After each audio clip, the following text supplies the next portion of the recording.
السلام علیکم ورحمۃ اللہ وبرکاتہ۔ ایک سال کے بعد ایک مہمان آیا تھا، آ کر مومنہ کے گھروں کو اپنے رونق سے نوازا تھا۔ اس مہمان کی الوداعی میں مومنہ کے دل خون کے آنسو روتے ہیں، دل غمگین، آنکھیں اشکبار، زبان پر بے بسی۔ الوداع ماہ رمضان، الوداع۔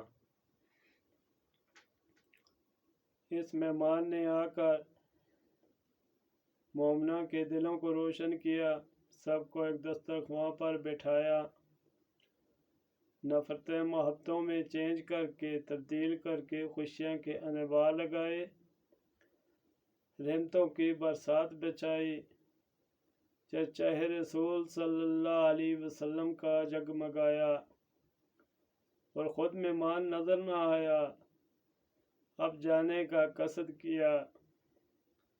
ماہ رمضان الوداع، ماہ رمضان الوداع کی آواز گونج اٹھی۔ نئے سال کی عید کی خوشی تھوڑی، مگر ماہ رمضان کی الوداعی کا غم زیادہ ہے۔ ماہ رمضان الوداع، ماہ رمضان الوداع۔ اس بابرکت مہینے کی خوشیاں سمیٹنے والی وہ میری بہن بیٹی، وہ خواتین جنہوں نے سحری سے لے کر افطار تک کا انتظام کیا، مبارکباد کی مستحقیں۔ اللہ سب کے گناہ معاف فرمائے اور اپنی اپنی صحیح کے مطابق اللہ آپ کو اس کا اجر عطا فرمائے۔ جنہوں نے قرآن سنایا، پھر جنہوں نے سنا، نماز کی پابندی کی، جس میں وہ حضرات جو اعتکاف بیٹھے، ماہ رمضان شریف کی بابرکت رحمتیں سمیٹنے والے، سب کو میری طرف سے، تمام اہل عیال کی جانب سے ایڈوانس عید مبارک۔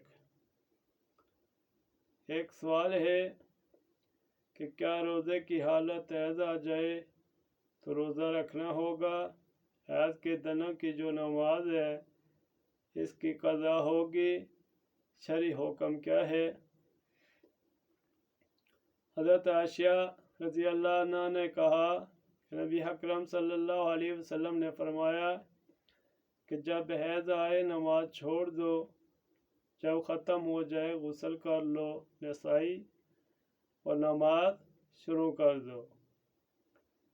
ایک عورت نے عائشہ رضی اللہ سے پوچھا کہ جب کوئی عورت حیض سے پاک ہو قضا پڑے، انہوں نے کہا کہ کیا تو خارجی ہے؟ ہمیں تو آپ صلی اللہ علیہ وسلم کے زمانے میں حیض آتا، پھر آپ صلی اللہ علیہ وسلم ہم کو نماز کی قضا پڑھنے کا حکم نہیں دیتے۔ بخاری شریف۔ حضرت ابراہیم نخعی صحابی کہتے ہیں کہ حائضہ عورت قرآن مجید کی ایک آیت زبانی پڑھ لے تو کوئی حرج نہیں۔ بخاری شریف۔ دوسرا سوال ہے کہ زکوٰۃ کس مالیت پر دی جاتی ہے؟ میرے بھائیو، جس کے پاس 52.5 تولہ چاندی ہو اس حساب سے زکوٰۃ ادا کریں۔ جس کے پاس یہ مالیت نہیں وہ مستحق میں غریب اور مسکین۔ غریب وہ جس کے پاس 2 ٹائم کا کھانا 1 ٹائم کا نہیں، اور مسکین وہ جس کے پاس 2 ٹائم کا کھانا نہیں اور 1 ٹائم کا ہو۔ فطرانہ کے مسائل